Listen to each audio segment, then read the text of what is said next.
नमस्कार, मी पायल. SB news Maharashtra channel मध्ये आपले स्वागत आहे. पंचगंगा सीड्स कंपनी यांच्याकडून सोयाबीन बियाणे विक्री करून शेतकऱ्याची फसवणूक. जालना तालुक्यातील शेतकरी बाळाभाऊ बापूराव वाहक, राहणार वानडगाव, तालुका जिल्हा जालना येथील रहिवासी असून पंचगंगा सीड्स कंपनी विभाग देऊळगाव राजामार्फत कर्मचाऱ्याने घरपोच येऊन सोयाबीन बियाणे दिले. त्याच्यावर विश्वास ठेवून 16,200 रुपयाचे बियाणे खरेदी करून त्याची 4 एकर शेतामध्ये पेरणी केली. परंतु ते बियाणे बोगस निघाले असून त्याची उगवण क्षमता चांगली झाली नसून त्याची उगवण पूर्णपणे पिवळे झाले आहे. तरी त्याची तक्रार संबंधित कंपनी अधिकाऱ्याकडे केली असता कंपनीच्या कर्मचाऱ्यांनी माझ्या शेतामध्ये येऊन पाहणी केली असता त्यांनी उडवाउडवीचे उत्तर दिले. जालना तालुका कृषी अधिकारी राठोड व कृषी सहाय्यक आंबोरे यांच्याकडे तक्रार केली असून त्यांनी आतापर्यंत प्रत्यक्षात येऊन पाहणी केली नसून कोणतीही कारवाई केलेली नाही. म्हणून मी जिल्हाधिकारी व जिल्हा कृषी अधीक्षक, कृषी मंत्री, मुख्यमंत्री यांना या सर्व प्रकरणात लक्ष देऊन वरील पंचगंगा सीड्स कंपनीच्या अधिकाऱ्यांना सूचना देऊन माझे 3 ते 4 लाख रुपयाचे नुकसान भरपाई देण्याचे आदेश देऊन मला सहकार्य करावे. यापुढे कोणत्याही शेतकऱ्याची फसवणूक करणाऱ्या कंपनीवर कारवाई करण्यात यावी अशी माहिती एसबी न्यूज महाराष्ट्र चॅनलच्या प्रतिनिधींशी बोलताना दिली आहे. ते पुढे काय म्हणाले ते पाहूया.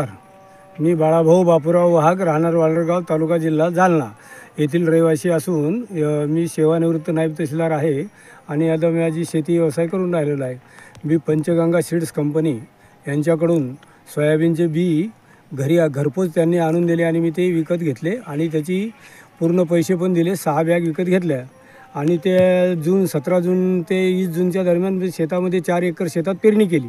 परंतु ते उगवत्या वेळेस त्याची उगवण क्षमता कमी झाली आणि सर्व पिवळंच उगलं आणि पिवळं उगलं. त्याच्यानंतर आम्ही त्याचे औषधं वगैरे, झिंक वगैरे जे काय असेल औषधं केंद्रावाल्या लोकांनी जे सांगितले त्याप्रमाणे सर्व औषधं, खतं वगैरे दिले. कृषी सहाय्यकच्या सल्ल्यानुसार त्यांनाही विचारलं आणि त्यांनी औषधं दिले त्याप्रमाणे मार्ग. पण तरी त्याच्यात काही सुधारणा झाली नाही आमची शेताची सगळी पिकाची.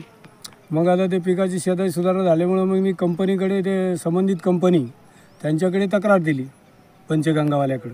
त्यांना फोनद्वारेही वेळोवेळी बोललो. मग ते एक दिवस आले, त्यांनी पाहणी केली आणि म्हणे त्यांनी सगळं उडाउडीचं उत्तर देऊ लागले. असं झालं तसं झालं. मग मी म्हणलं काय करणार, आम्हाला नुकसान भरपाई वगैरे त्याची द्या म्हणलं, आमचे बियाण्याचे पैसे द्या, अहो सर्व द्या, आमचं किती नुकसान व्हावं लागलं म्हणलं. आता याचं कसं करणार, आम्ही काय करणार, आम्ही लेकरा बाळाला काय खाऊ घालावं. पण त्यांनी काही ऐकलं नाही आमचं. मग मी शेवटी कृषी सहाय्यक अधिकारी, कृषी अधिकारी श्री राठोड आणि त्यांचे सहाय्यक श्री आंबोरे यांच्याकडे प्रत्यक्ष भेटून तक्रार दिली. पण त्यांनी आतापर्यंत काही कारवाई केलेली नाही. आणि हे बघा ना तुम्ही, सगळं पिवळंच शेत झालं ना सगळं. मग हे काय इकडं तिकडं सगळं सांगितलं मी त्यांना, केलं तरी काही ऐकलं नाही त्यांनी. मग SB news channel Maharashtra Shri Jadhav साहेब यांनी चांगली मदत केली आम्हाला आणि त्यांनी प्रत्यक्ष येऊन पाहणी केली आणि सर्व पिवळं झालं. त्यांच्या सर्व कानावर हे टाकून दिलं. म्हणलं आमचे बघा काहीतरी करा आमच्याकरता. तर मग त्यांनी ते मला बघतोय म्हणले मी काय करायचं ते.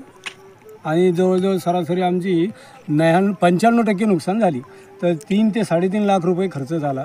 3 ते 3.5 लाख रुपये सर्व खर्च नुकसान झालं आमचं. 50,000 रुपयाचं तर औषधं बियाणं सगळं खर्च झाला. 16,200 काही रुपयाचं बियाणं झालं आणि बाकीचं आता हे उत्पन्न बुडालं आमचं. त्याचं काय करणार आम्ही, त्याची नुकसान भरपाई कोण देणार, कसं करणार आम्ही. तरी शेवटी आता श्री जाधव साहेब, एसबी न्यूज चॅनल महाराष्ट्र यांचे मी आभार मानतो. एसबी न्यूज महाराष्ट्र चॅनलची संपूर्ण माहिती ऐकण्यासाठी चॅनलला सबस्क्राईब, लाईक, कमेंट व शेअर करा. धन्यवाद.